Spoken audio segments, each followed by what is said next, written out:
Hello friends, इस video में हम लोग IIT एडवांस 2022 पेपर 2 का एक क्वेश्चन डिस्कस करने वाले हैं। 3 मार्क्स का था और -1 नेगेटिव मार्किंग थी। ये हाइपरबोला का क्वेश्चन है। ये बहुत ही अच्छा सा क्वेश्चन है। इसमें आप हाइपरबोला की प्रॉपर्टीज़ के बारे में जानेंगे कि प्रॉपर्टीज़ और हाइपरबोला और एलिप्स और पैराबोला में किस तरह की होती हैं, कौन सी प्रॉपर्टीज़ कॉमन होती हैं और प्रॉपर्टीज़ बेस्ड क्वेश्चंस को कैसे डील करते हैं। मैं आपको इस क्वेश्चन के थ्रू वो चीज़ समझाने की कोशिश करूँगा। तो चलिए वीडियो को शुरू करते हैं। यहाँ पे गिवन है कंसीडर अ हाइपरबोला। एक हाइपरबोला है तो स्टैंडर्ड हाइपरबोला है ना, जिसमें ए स्क्वायर की वैल्यू है हमारे पास 100, बी स्क्वायर की वैल्यू है 64, जिसका फोकस है S and S lies on the positive X axis. आपको जो डेटा गिवन होता है वो चीज़ आपको ऐसे लिखते भी जाना है। तो मैं एक काम करता हूँ, इसका डायग्राम बना लेता हूँ, उसके अंदर लिखते जाते हैं। तो डायग्राम ऑलरेडी मेरे पास है, मैं यहाँ पे पेस्ट कर लेता हूँ। तो फ्रेंड्स, मैंने यहाँ पे डायग्राम जो है नोट कर लिया है। देखिए, ये हमारे पास हाइपरबोला है, ये इसकी एसिम्पटोट्स हैं, है ना। तो मैंने यहाँ पे स्टैंडर्ड हाइपरबोला ले रखा है। ये जो हाइपरबोला है इसकी इक्वेशन नॉर्मली क्या होती है, X square upon A square minus Y square by B square equals to 1। देखिए, मैं क्वेश्चंस बनाता हूँ इसमें अलग अलग टॉपिक्स के, तो क्वेश्चंस थोड़े थोड़े से कभी टफ होंगे, तो मैं कोशिश करूँगा कि आपको डिटेल में उसका जो है वीडियो बनाऊँ, उसके थ्योरेटिकल पार्ट को एक्सप्लेन करने की कोशिश करूँ। हो सकता है फिर भी कुछ पार्ट ऐसा रह जाए जो आपको नहीं आता हो, तो आप उसको कमेंट बॉक्स में ज़रूर पूछिएगा। ठीक है फ्रेंड्स, तो ये हमारे पास हाइपरबोला की इक्वेशन है। अब यहाँ पे कह रहा है कि with focus S and S1, तो S कहाँ पे है हमारे पास, यहाँ पे है, यहाँ फोकस हो गया, और दूसरा फोकस कहाँ हो गया, S1 यहाँ पे हो गया। ठीक है ना। तो P भी a point on the hyperbola in the first quadrant. तो P यहाँ पे कोई पॉइंट है जो फर्स्ट क्वाड्रेंट में है। ठीक है ना, यहाँ पे P कोई पॉइंट है फर्स्ट क्वाड्रेंट में है। Let angle SP/S1 is alpha. तो आपने इसको ज्वाइन कर लिया। डिजिटल में थोड़ा डायग्राम बनाना आसान होता है, टफ होता है। बोर्ड पे या फिर जो डिजिटल बोर्ड होता है जिसमें हम लोग लिखते हैं, उस पर रिलेटिवली ईजी रहता है। तो यहाँ पे देखिए, जैसे अब आपको यहाँ पे क्या यूज़ करना, रिफ्लेक्शन प्रॉपर्टी। आपने एलिप्स में रिफ्लेक्शन प्रॉपर्टी पढ़ी होगी ना। एलिप्स में रिफ्लेक्शन प्रॉपर्टी क्या होती है, अ ray coming through one focus passes through other focus after reflection, है ना। तो यहाँ पे जो टेंजेंट होता है और जो नॉर्मल होता है वो इसके एंगल बाइसेक्टर्स होते हैं। ये वाला जो एंगल है, ये एंगल सेम होता है।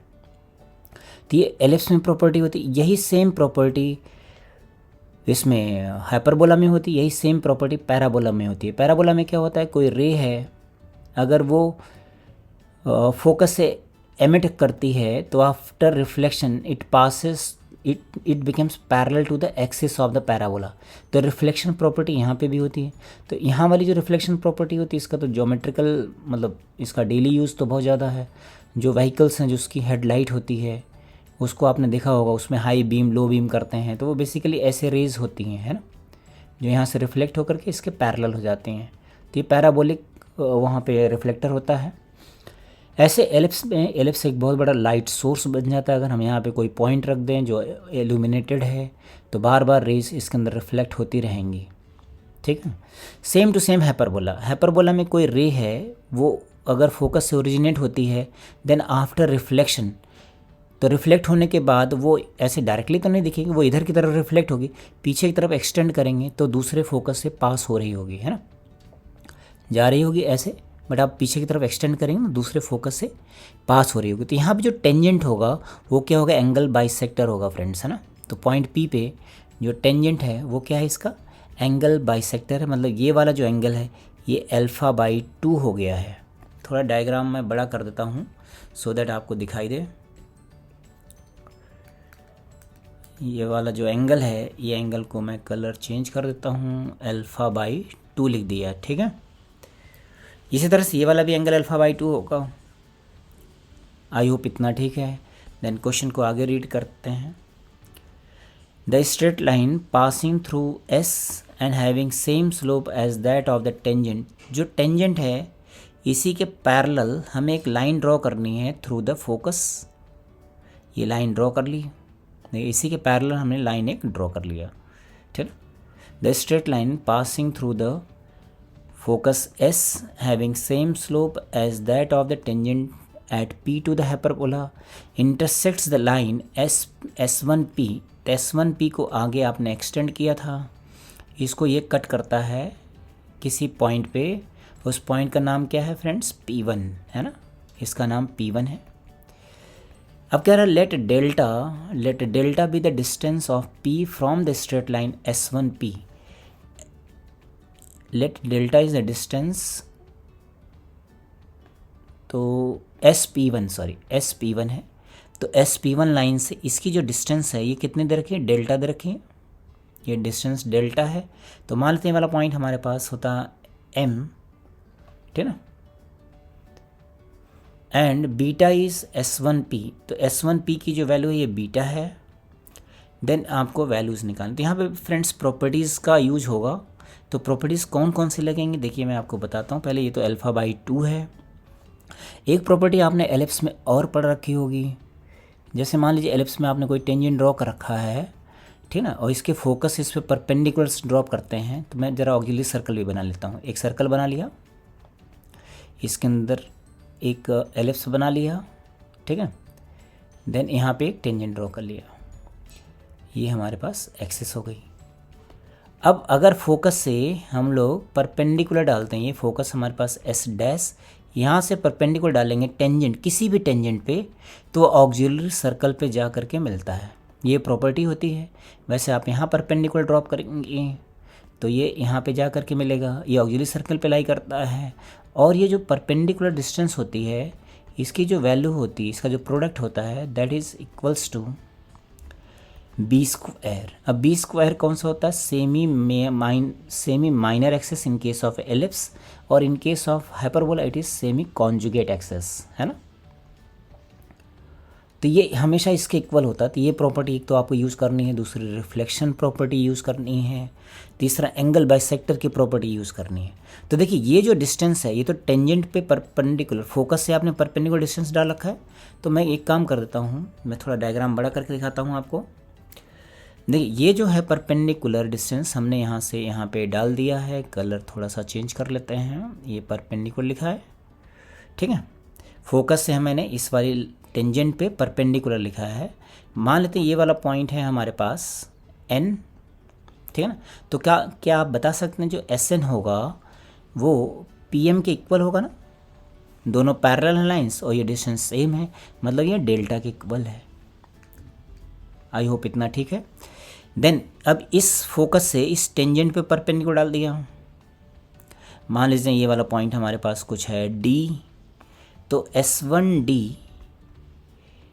है ना। प्रॉपर्टी क्या होगा फ्रेंड्स, देखिए ये वाला परपेंडिकुलर डिस्टेंस और ये फोकस से परपेंडिकुलर डिस्टेंस का प्रोडक्ट किसके इक्वल हो जाएगा, S1D into SN is equals to B², है ना। The product of the perpendiculars drawn from foci upon any tangent is equals to square of the semi-conjugate axis। I hope समझ में आ रहा होगा। मैं ये क्वेश्चन तो 2 मिनट्स का ही है, बट इसको एक्सप्लेन करने में मुझे टाइम लग रहा है। तो ये प्रॉपर्टी हमने अप्लाई कर दिया। अब देखिए ये जो एंगल था ये अल्फ़ा है, α/2 है, तो हमने यहाँ पे sin α/2 लगा दिया। तो sin α/2 की वैल्यू कितनी हो जाएगी friends, height upon hypotenuse, that is S1D upon beta, है ना। देखिए यही तो है, हो गया S1P हो गया। तो आप यहाँ चाहें तो S1P लिख लीजिए, तो हो जाएगा S1D अपॉन बीटा। तो S1D की वैल्यू हम लोग यहाँ पे सब्स्टिट्यूट कर देते हैं, ये वैल्यूज़ यहाँ पे सब्स्टिट्यूट करें तो S1D की वैल्यू कितनी आ गई, बीटा इंटू साइन α/2। SN की वैल्यू कितनी है, SN की वैल्यू इक्वल है PM की, और PM किसके इक्वल है, डेल्टा की। तो ये आ जाएगा into delta is equals to B²। B² की वैल्यू कितनी थी फ्रेंड्स, 64। तो इसको लिख दिया हमने 64, ठीक है। अब आपको निकालना क्या, आपको यही चाहिए था। देखिए बीटा डेल्टा अपॉन sin α/2, यही आंसर हो गया। तो beta delta upon 9 into sine alpha by 2 is equals to 64/9। इसका हमें क्या चाहिए, ग्रेटेस्ट इंटीजर लेना है। तो यहाँ पे हमने ग्रेटेस्ट इंटीजर का साइन लगा दिया, तो ये आ जाएगा 7 पॉइंट समथिंग, मतलब ग्रेटेस्ट इंटीजर की वैल्यू हो गई 7। ये आंसर हो गया। एक बार आप इसके डिटेल्स को ज़रूर देखें फ्रेंड्स, वीडियो आप दोबारा से देखें, नहीं समझ में आ रहा तो पॉज करके अपने आप से सॉल्व करके देखें। इससे आपको प्रॉपर्टीज़ किस तरह से यूज़ करनी है आपको समझ में आएगा। आई होप समझ में आया होगा मेरी बातें। Okay, thank you friends.